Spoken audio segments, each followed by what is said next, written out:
First Things First is sponsored by Ram Trucks, built to serve. First things first, Ice Trey came to play in Game 1. How did he silence a garden full of Knicks fans last night? Julio might be on the move. Could he be headed to New England to join Cam Newton and Bill Belichick? And the Brooklyn Nets took care of business in Game 1. Did they prove they are, in fact, the title favorites?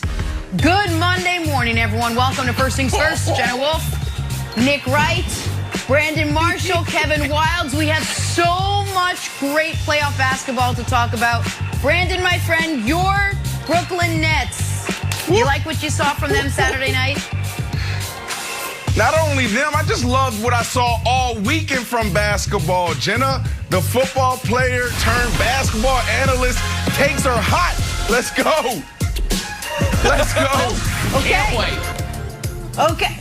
Well, right out of the gate, here we go. Lakers, Suns, Game 1 from yesterday. Nick said on Friday LeBron would use Game 1 to test the waters, that the Lakers would probably lose in so doing. He was right. I'm not sure he thought they'd struggle the way they did, though. Just 7 of 26 from beyond the arc and an absolute dud from Anthony Davis right out of the gate. Gonna need to be better from the brow tomorrow night in Game 2, and he knows it. Take a listen to this. There's no way we're winning a game, let alone a series, with me playing the way I play. So, this was on me. I'll take full responsibility for sure. We'll be better game 2. His proclamation. Meanwhile, the Lakers have been here before. Remember, they lost Game 1 in the first 2 rounds last season. So let me start with you, Brandon. Can the Lakers trust Anthony Davis enough to win the series after his Game 1 struggles? You've been on him all season about his play. Yeah, no, Jenna, they can't trust him. We saw exactly what we saw all this year last night. 2 nights ago. This Lakers team, they're not going to make it out of the first round if this guy continues to play this way. But I don't see any light at the end of the tunnel, Nick. You hedged your bet. You and Chris hedged your bet talking about, well, the first game will be a fill-out game for LeBron James, but it has nothing to do with LeBron James. We know we're going to get out of LeBron James. He's going to get other people involved until that ankle gets to 100%. AD is the key. AD, 13 points, 0 for 2 from 3. The dude, since returning from this Achilles injury, is 18% from the three-point line. This dude is having an awful year, and you don't usually see this from superstars. You'll see this from mid-tier guys. You'll see a superstar every once in a while have a bad quarter, a bad game, but never a bad season. So the Lakers should be worried, Nick. There's trouble in Los Angeles because AD is missing. Now, if we want to put out nicknames for guys, whether it's Lemon Pepper Lou, Paul George has what? PG-13, Playoff P. Then what we got to do something for AD. How about we go with AP on AD? How about we do that? Let's put an APB out on AD. Can we do that? Can we do that? Yeah, so listen. So you've been, thus far this season, you've been on Anthony Davis, and you were rewarded with, he's played 35 career playoff games.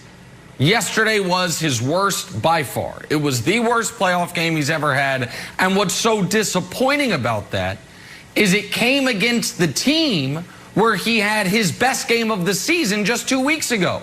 Inspired me to put that ridiculous unibrow on my face saying the brow is back. We know he can dominate this team, and yet he was a ghost.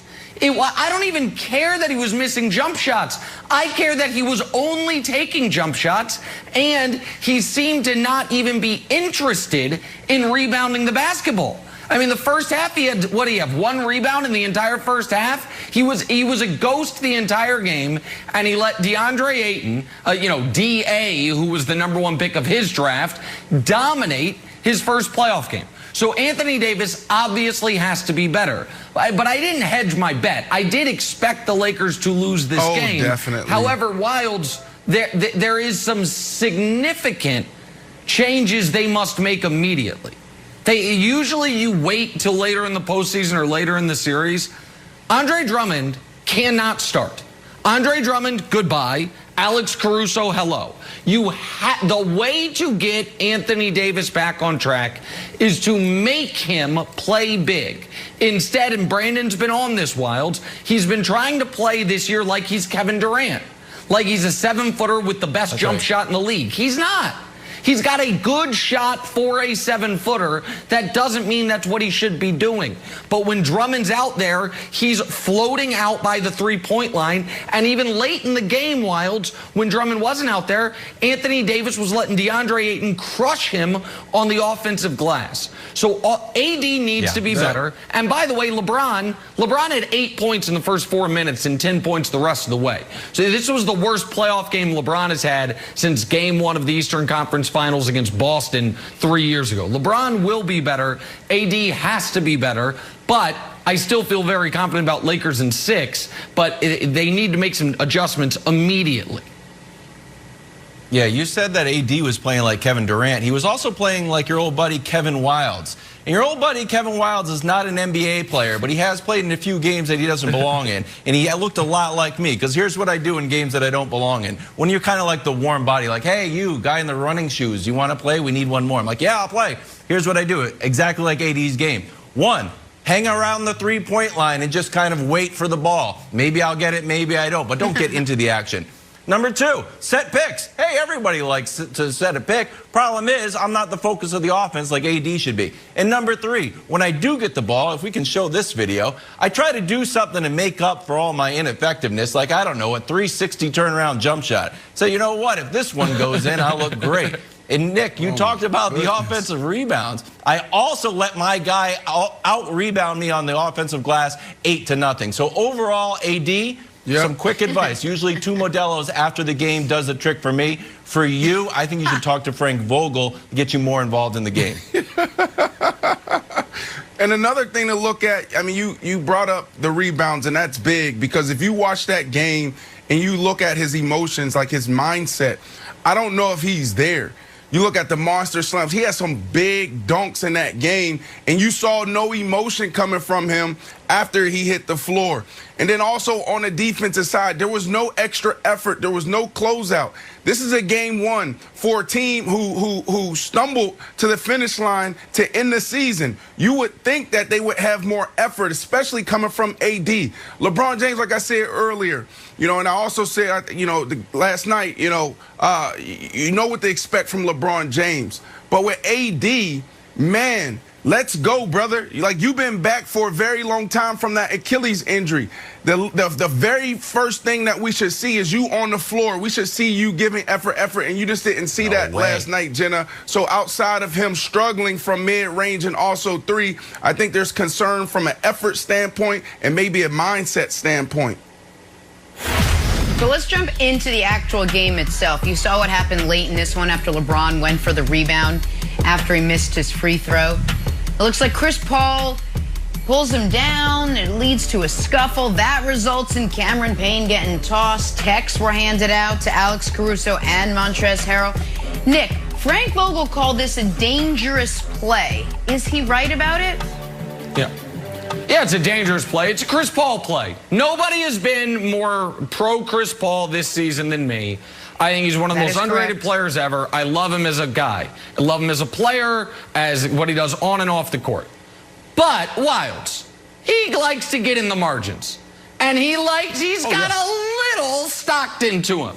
And he's got a little, listen, you can't end up one of the 25 greatest players in league history at 6 feet nothing without having a little of this in you.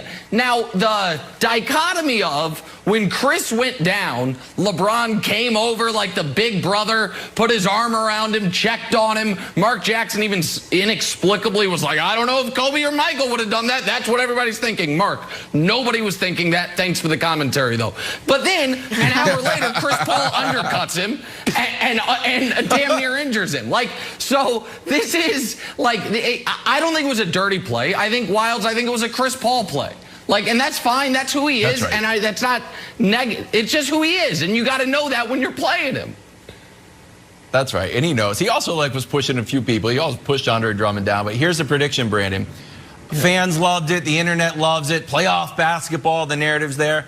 The league hates it, and the refs hate it. The refs lost control of the game. This happened. One of the reasons Campaign got ejected is because Caruso bowled into him. It was neither a block nor an offensive foul. Then LeBron gets the ball back. Now Chris Paul, it was a lane violation. He's in there. The refs are going to call the next game super, super tight. So if AD wanted to get back on track, Brandon, he could get down. He could get down the block and just do a few pump fakes. They're going to call the game super tight because you don't want a game. They're going to look at the refs like, hey, refs, pay attention. Chris Paul was on the ground and LeBron was on the ground. Chris Paul had to lead the game.